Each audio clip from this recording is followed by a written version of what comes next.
अस्सलाम वालेकुम स्टूडेंट्स। बच्चों ये स्क्रीन पे आपको नज़र आ रहा है ना, ये ओल्डेस्ट फॉसिल है जो कि हमें मिला है अर्थ के क्रस्ट से, जो कि स्ट्रोमेटोलाइट कहलाता है। और इसकी ख़ास बात ये है कि ये 3.7 बिलियन ईयर्स पुराना है। ठीक है। इसी तरीके से अगर आप इस दूसरी फिगर को देखो तो इसमें आपको नज़र आएगा, आपको एक फ़िश का फॉसिल नज़र आ रहा है। ये एक फ़िश का फॉसिल है और पता है ये कितने साल पुराना है? ये जो है वो तकरीबन 518 मिलियन ईयर्स पुराना फॉसिल है, जो कि चाइना में मिला है। ये एक अर्लीस्ट नोन फिश है। इसी के साथ साथ एक तीसरी बड़ी इंटरेस्टिंग बात है अबाउट आवर अर्थ, हमारी ज़मीन के बारे में, कि हमारी जो ज़मीन है एक्चुअली रेडियोमेट्रिक डेटिंग के ज़रिए हमने मालूम करा है कि जो हमारी अर्थ है वो 4.5 बिलियन ईयर्स ओल्ड है। एक्चुअली ये तीनों चीज़ें हमने कैसे प्रिडिक्ट कर ली, हमें कैसे मालूम कि इन चीज़ों की एज कितनी है? तो बेसिकली इसको हमने मेजर किया है with the help of radio carbon dating या रेडियो मैट्रिक डेटिंग के ज़रिए। जो कि कैसे करते हैं उसको समझने के लिए आपको समझना पड़ेगा आज का हमारा टॉपिक, जो कि बच्चों है रेडियो एक्टिव लॉ, यानी कि law of radio active decay. और इसी के साथ साथ आज के ही लेक्चर में हाफ लाइफ पे भी बात करेंगे। और इसी लेक्चर के दौरान इंशाल्लाह आपको अंदाज़ा हो जाएगा कि रेडियो कार्बन डेटिंग या रेडियो मैट्रिक डेटिंग किस तरीके से की जाती है। तो चलिए शुरुआत करते हैं एक एक्सपेरिमेंट के ज़रिए। मान लो बच्चों हमारे पास एक रेडियो एक्टिव एलिमेंट है। ठीक है। उस रेडियो एक्टिव एलिमेंट को हमने ऑब्जर्वेशन के अंदर रखा और जितने भी उसके नंबर ऑफ एटम्स है उसको हमने नाम दे दिया n0 का। ठीक है। और अब हम एक ग्राफ प्लॉट करेंगे। तो इनिशियली अगर देखा जाए तो जो नंबर ऑफ एटम्स थे वो n0 के बराबर थे। हमने एक्स एक्सिस पे टाइम को प्लॉट करना है, वाई एक्सिस में हमने देखना है नंबर ऑफ न्यूक्लियाई कितने हैं। और ये एक रेडियो एक्टिव एलिमेंट है बच्चों। रेडियो एक्टिव एलिमेंट की खास बात ये है कि वो डीके होता रहता है, यानी कि वो किसी और एलिमेंट के अंदर कन्वर्ट होता रहता है, अल्फ़ा बीटा गैमा को इमिट करता है। और इन्हीं के इमिशन को हम कहते हैं कि वो डीके हो रहा है, जो वो किसी और एलिमेंट के अंदर कन्वर्ट हो रहा होता है। ठीक है। तो मैंने एक रेडियो एक्टिव एलिमेंट के n0 नंबर ऑफ एलिमेंट्स देखे कि भाई इसके इतने नंबर ऑफ एटम्स हैं किसी भी एलिमेंट के, और टाइम फिलहाल 0 हो रहा है, एक्स एक्सिस पे टाइम 0 आ रहा है फिलहाल। और अब मैंने इंतज़ार किया कि जितने भी मैंने नंबर ऑफ़ आइटम्स सपोज़ किए थे, 100 थे, 1000 थे, अब मैंने इंतज़ार करा कि कितनी देर में इनमें से आधे जो है वो डीके हो जाते हैं, यानी कि आधे जो है जो एटम्स हैं या न्यूक्लियस हैं वो किसी और एलिमेंट के एटम या न्यूक्लियस में कन्वर्ट हो जाते हैं। तो मिसाल के तौर पे कितनी देर लगी? इतनी देर लगी जितना कि टाइम का निशान मैंने लगाया। इस टाइम के अंदर बच्चों आप नोटिस करोगे कि इस टाइम के अंदर जो नंबर ऑफ़ एटम्स हैं वो आधे रह गए। आधे का मतलब वो हो गए n0 डिवाइड बाय 2 के। तो मैंने एक निशान लगा लिया उस पर्टिकुलर टाइम पर, और जो नंबर ऑफ़ न्यूक्लियाई थे वो मैंने लिख दिया, अब हो गए बराबर n0 डिवाइड बाय 2 के। सही है भाई। अब मैंने उतनी ही देर और इंतज़ार किया जितना अभी इंतज़ार किया था। मैंने देखा अब नंबर ऑफ़ एटम्स कितने रह गए, तो पता चला नंबर ऑफ़ एटम्स अब उसके भी आधे रह गए, यानी कि नंबर ऑफ़ एटम्स रह गए n0 डिवाइड बाय 4। यानी पहले अगर n0 100 के बराबर था, 100 था, तो वो हो गया डिवाइड बाय 2 यानी कि 50, और फिर वो 50 का भी डिवाइड बाय 2 हो गया यानी कि 25। अब उतने ही टाइम पे मैंने और इंतज़ार किया। ठीक है, ये आ गया टाइम का निशान। तो देखा नंबर ऑफ़ एटम्स जो है वो और आधे हो गए। तो एक निशान लगा लेते हैं, ये निशान कहलाएगा n0 डिवाइड बाय 8 के। इसी तरीके से और इतना ही इंतज़ार किया तो पता ये चला कि नंबर ऑफ़ एटम्स दोबारा से आधे हो गए, और ये हो गया है n0 डिवाइड बाय 16। फिर उतना ही टाइम इंतज़ार किया तो पता चला नंबर ऑफ़ एटम्स अब हो गए हैं बराबर n0 डिवाइड बाय 32 के। तो आप देखो एक पर्टिकुलर टाइम गुजरने के बाद वो हमेशा आधे रह जा रहे हैं। ठीक है। अगर इसको अब मैं ग्राफ बनाता हूँ तो आपको नज़र आएगा एक्चुअली एक नेगेटिव एक्सपोनेंशियल कर्व आपको नज़र आएगा। इस कर्व की एक खास बात ये है कि ये एक्सपोनेंशियली कम हो रहा है। ठीक है। और नेगेटिव है तो कम तो हो ही रहा है, यानी कि शुरुआत में आप देखो तो शुरुआत में कितना ज़्यादा फ़र्क आ गया नंबर ऑफ़ एटम्स का उस पर्टिकुलर टाइम में, और उसके बाद जो फ़र्क आ गया वो कम आया, फिर वो फ़र्क कम हो गया नंबर ऑफ़ एटम्स का, फिर वो फ़र्क कम कम कम। यानी कि शुरुआत में डीके का प्रोसेस, यानी कि दूसरे एलिमेंट में जो कन्वर्जन का प्रोसेस था वो तेज़ था, और वक्त के गुजरने के साथ साथ और एलिमेंट्स के तादाद में, नंबर ऑफ़ न्यूक्लियस में कमी आने के साथ साथ वो जो रेट था डीके होने का, कन्वर्ट होने का, वो आहिस्ता आहिस्ता क्या हो गया, स्लो डाउन हो गया। तो बच्चों दो फैक्टर्स पे डिपेंड कर रहा है, टाइम पे डिपेंड कर रहा है और नंबर ऑफ़ न्यूक्लियाई पे डिपेंड कर रहा है कि कितना चेंज आ रहा है। और यही बेसिकली हमारा law of radio active decay है, जो अब हम इस ग्राफ को एक टेक्स्ट के थ्रू समझते हैं, स्टेटमेंट के through. According to law of radio active decay, जो रेट ऑफ डीके होता है यानी कि जो कन्वर्जन का प्रोसेस है किसी और न्यूक्लियस में, जब अल्फा बीटा गामा इमिट होता है तो एलिमेंट किसी और एलिमेंट के अंदर कन्वर्ट हो जाता है, न्यूक्लियस छोटे से छोटा न्यूक्लियस बनता रहता है, तो उसी को डीके होना कहते हैं। तो जो रेट ऑफ डीके है, यानी कि डीके होने की जो तेज़ी है किसी भी रेडियोएक्टिव सैंपल की एक पर्टिकुलर इंस्टेंट पे, वो डायरेक्टली डिपेंड करती है to the number of atoms present at that time. Number of atoms ज़्यादा मौजूद हैं तो रेट ऑफ डीके ज़्यादा होगा, यानी जल्दी जल्दी कन्वर्जन होगा। और जैसे जैसे नंबर ऑफ एटम्स या नंबर ऑफ न्यूक्लियाई कम होते रहते हैं तो जो रेट ऑफ डीके है वो भी क्या होता रहता है, कम होता रहता है। इससे एक बात इंप्लाई हो रही है कि जितना larger quantity of radioactive material होता है वो उतना तेज़ी के साथ बच्चों डीके होता रहता है, और यही बेसिकली हमारा लॉ ऑफ रेडियोएक्टिव डीके भी कहलाता है। So according to law of radioactive decay, जो प्रोसेस ऑफ डीके है, जो रेट ऑफ डीके है, वो डायरेक्टली प्रोपोर्शनल होता है to the number of atoms उस वक्त जो प्रेजेंट है। नंबर ऑफ एटम्स ज़्यादा प्रेजेंट है तो डीके तेज़ी से होगा, नंबर ऑफ एटम्स कम प्रेजेंट है तो डीके का प्रोसेस स्लो डाउन हो जाएगा। ठीक है जी। अब इसी बात को मैथमेटिकली समझते हैं। देखिए, रेट ऑफ डीके का मतलब नंबर ऑफ एटम्स के अंदर जो चेंज आ रहा था विद रिस्पेक्ट टू टाइम, इसको बोलते हैं रेट ऑफ डीके। और आपको पता है, मैं बार बार समझाता हूँ कि रेट का मतलब क्या होता है, डिवाइड बाय टाइम। तो कितना डीके का प्रोसेस है विद रिस्पेक्ट टू टाइम, वो डायरेक्टली डिपेंड कर रहा है नंबर ऑफ न्यूक्लियाई जो उस वक्त प्रेजेंट है, नंबर ऑफ एटम जो उस वक्त प्रेजेंट है। बट बच्चों, नेगेटिव साइन आना ज़रूरी है। क्यों आना ज़रूरी है?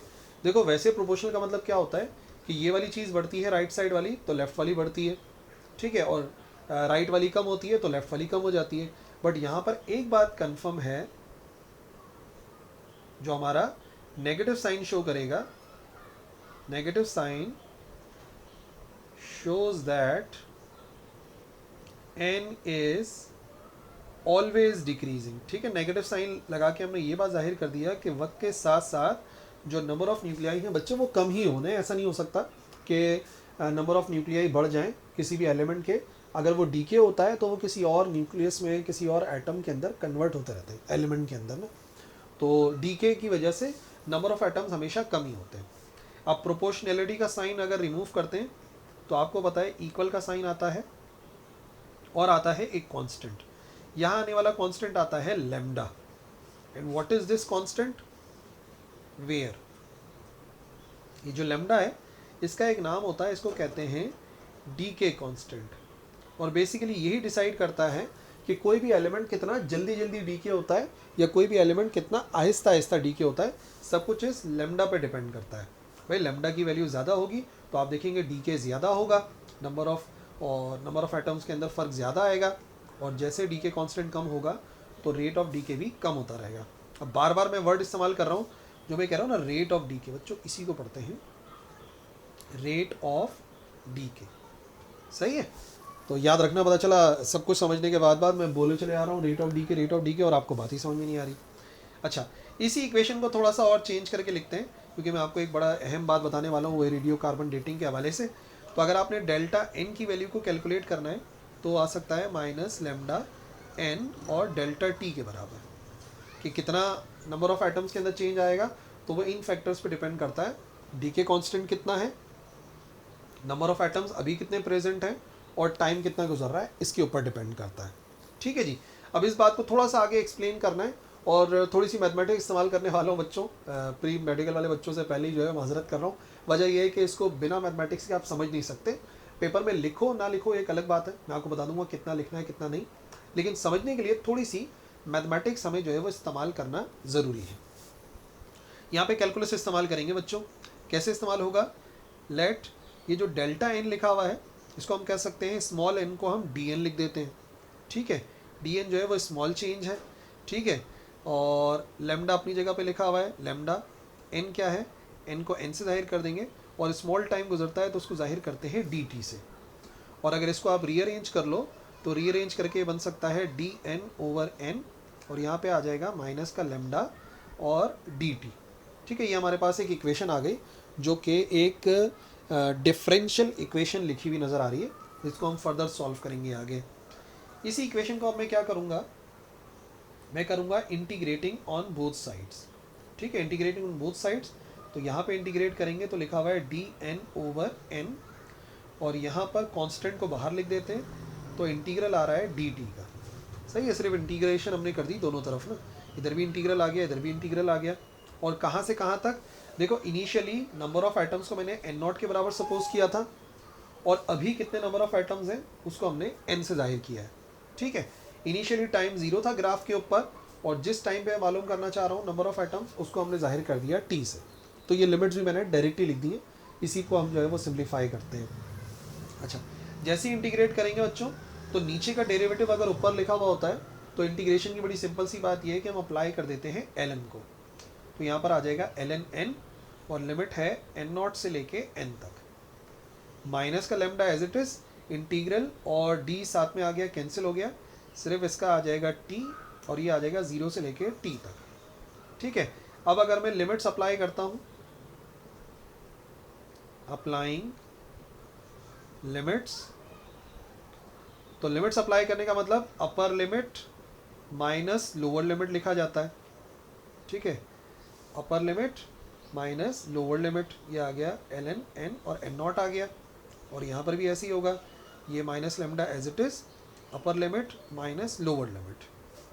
ओके, दो एल एन लिखे हुए माइनस के, तो आपको याद होगा प्रॉपर्टी होती है एल एन की, अगर दो एल एन माइनस में लिखे हुए तो एल एन को हम एक ही बार लिख सकते हैं, और ये दोनों डिवाइड में लिखे जाते हैं, n divide by n naught आ जाता है। ठीक है, और यहाँ पर आ जाएगा माइनस का लेमडा, सीधा सीधा टी के बराबर आ जाएगा। सही, अब आप क्या करोगे, एल एन ख़त्म करना है, तो जैसे लॉग को ख़त्म करने के लिए एंटी लॉग लेते हैं, वैसे ही एल एन को ख़त्म करने के लिए दोनों तरफ एंटी लॉग अप्लाई करते हैं, लेकिन वो एल एन वाला होता है। तो दोनों तरफ टेकिंग एंटी लॉग को ई से जाहिर करते हैं ऑन बोथ साइड्स। ठीक है, एंटी लॉग है, तो ये हो जाएगा बराबर एन अपॉन एन नॉट के, एल एन और ई कैंसिल हो जाएंगे, और यहाँ पर जो है वो ई अप्लाई हो जाएगा, और ई आ जाता है माइनस के लेमडा टी के साथ, सीधा सीधा। तो एन, एन का मतलब अभी कितने नंबर ऑफ एटम्स मौजूद हैं उनका एक फार्मूला बन गया बच्चों, और वो फार्मूला ये आपके सामने आ गया। क्या चीज़ किसको जाहिर कर रही है, एन आपको जाहिर कर रहा है कितने नंबर ऑफ न्यूक्लियाई या कितने नंबर ऑफ एटम्स हैं एट इंस्टेंट, इस लम्हे, जिस लम्हे आप मालूम करना चाह रहे हैं। ठीक है, एन नॉट क्या है, एन नॉट है इनिशियली कितने नंबर ऑफ एटम्स मौजूद थे, इनिशियल नंबर ऑफ एटम्स के, इनिशियली कितने नंबर ऑफ एटम्स मौजूद हैं।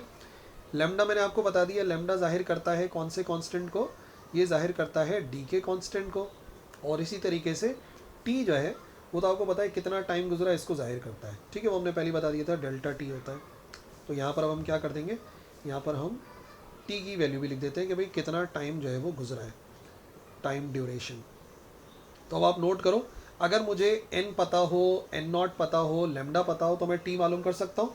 इसी के ज़रिए हम लोग जो है वो टाइम मालूम कर लेते हैं, लाइफ मालूम कर लेते हैं किसी भी फॉसिल की, कि भाई इनिशियल कितने नंबर ऑफ एटम्स होने चाहिए थे रेडियो एक्टिव एलिमेंट के, अभी कितने मौजूद हैं, लेमडा पुट कर देंगे।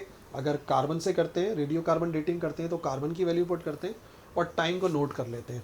तो चाहे ज़मीन की एज को मालूम कर लेना या किसी फॉसिल की एज को मालूम कर लेना बच्चों, बेसिकली हम लोग किसी ना किसी रेडियो एक्टिव एलिमेंट का ट्रेस जो है वो उसके अंदर मालूम करते हैं, तो हमें आइडिया हो जाता है। सही है, अब बात यह है कि कितना हमें पेपर में लिखना है। देखो प्री इंजीनियरिंग वाले बच्चे अगर इसको समझ गए होंगे तो उनको चाहिए कि वो एज इट इज़ कॉपी के अंदर लिख दें। ठीक है, बट प्री मेडिकल वाले बच्चों ने जाहिर सी बात है कैलकुलस पढ़ी नहीं होती है, तो कैलकुलस वाली बात लिखना समझना उनके लिए बहुत मुश्किल होता है। तो बच्चों देखो, यहाँ तक तो आप लोग लिखोगे ही लिखोगे, ठीक है इसको। उसके बाद आप क्या करेंगे, उसके बाद आप इसको लिखेंगे यूजिंग कैलकुलस, और यूजिंग कैलकुलस करके आप फाइनल आंसर ये लिखेंगे। और इसी की वजह से बच्चों हमने ये पढ़ा था कि जो हमारा ग्राफ है वो कौन सा ग्राफ था, जो हमने ग्राफ पढ़ा था वो नेगेटिव एक्सपोनेंशियल कर्व ग्राफ था ना। क्यों आ रहा है, क्योंकि किसी भी लम्हे अगर आपको n की वैल्यू मालूम करनी है तो वो n नॉट पर डिपेंड कर रही है, और एक्सपोनेंट पे डिपेंड कर रही है, एक्सपोनेंशियल पे माइनस लेमडा टी पे। तो नेगेटिव भी आ रहा है और एक्सपोनेंशियल भी आ रहा है।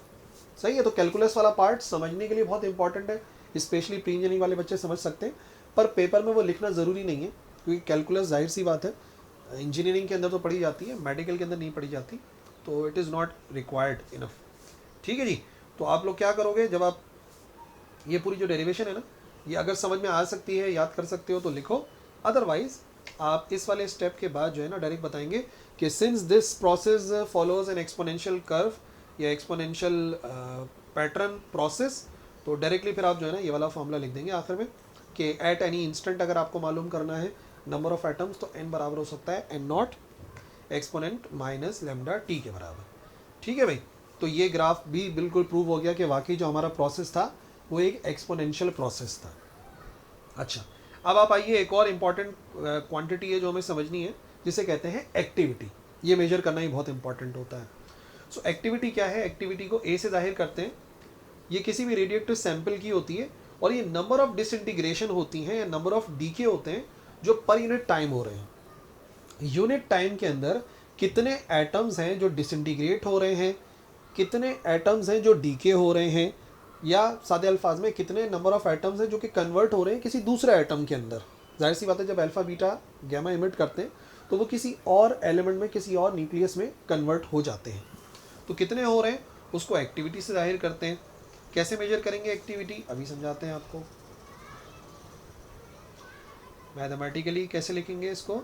सबसे पहली बात यह है कि एक्टिविटी नापेंगे कितने नंबर ऑफ एटम्स डीके हो रहे हैं with respect to time. A बराबर होता है actually delta N divide by delta T के। अब जैसा कि हम जानते हैं delta N divide by delta T किसके बराबर होता है? वो बराबर होता है माइनस किसके? माइनस लेमडा डेल्टा, ये आ गया माइनस लेमडा एन के बराबर होता है। ठीक है जी। और एक्टिविटी जो है वो इसका नेगेटिव के बराबर होती है कि नंबर ऑफ एटम्स कितने कम हो रहे हैं। देखो ये बात तो कंफर्म है ना कि इसमें हमेशा कमी ही आएगी, डेल्टा एन हमेशा नेगेटिव में ही आएगा। तो एक्टिविटी को हम पॉजिटिव ट्रीट करते हैं। अगर आप चाहो तो इस वैल्यू को आप अगर इक्वेशन 1 में पुट करोगे तो ऑटोमेटिकली आप देखोगे पॉजिटिव आंसर आ जाएगा। A is equal to minus और delta N upon delta T की जगह पे माइनस का लेमडा एन पुट करेंगे, माइनस माइनस प्लस।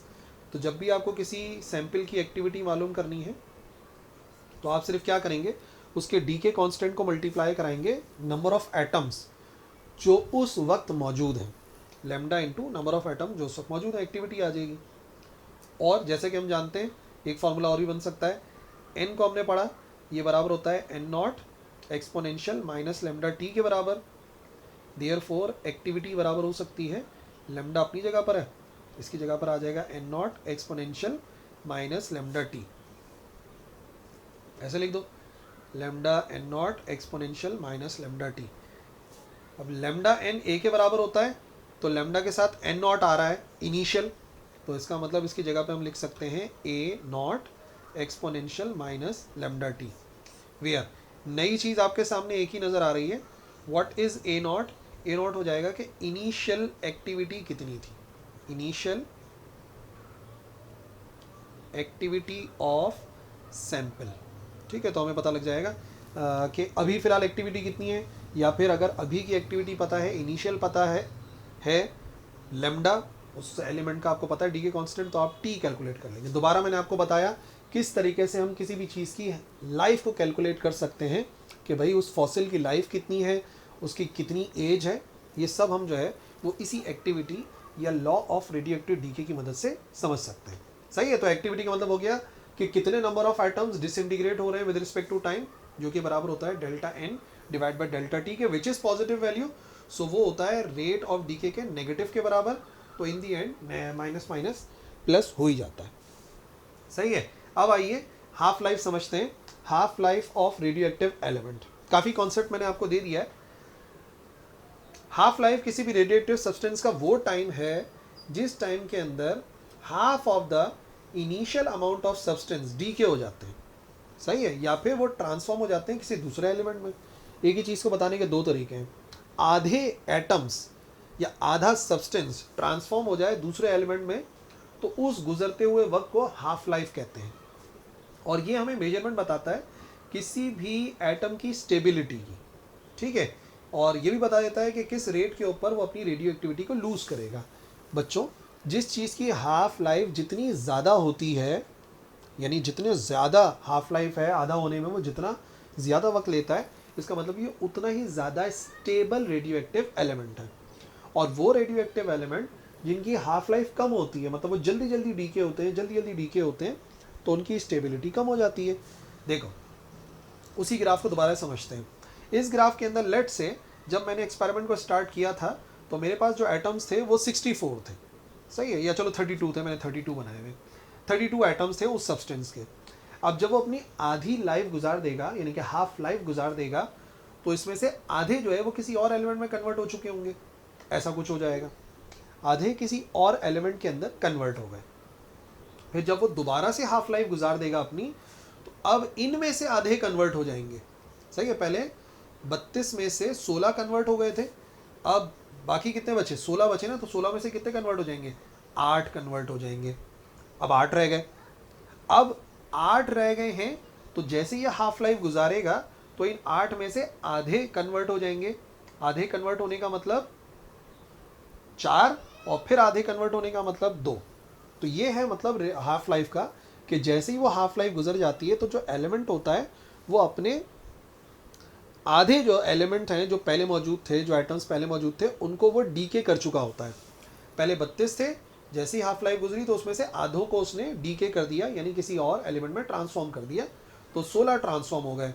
फिर जैसे ही हाफ लाइफ गुजरी तो 16 में से आधे यानी कि 8 ट्रांसफॉर्म हो गए।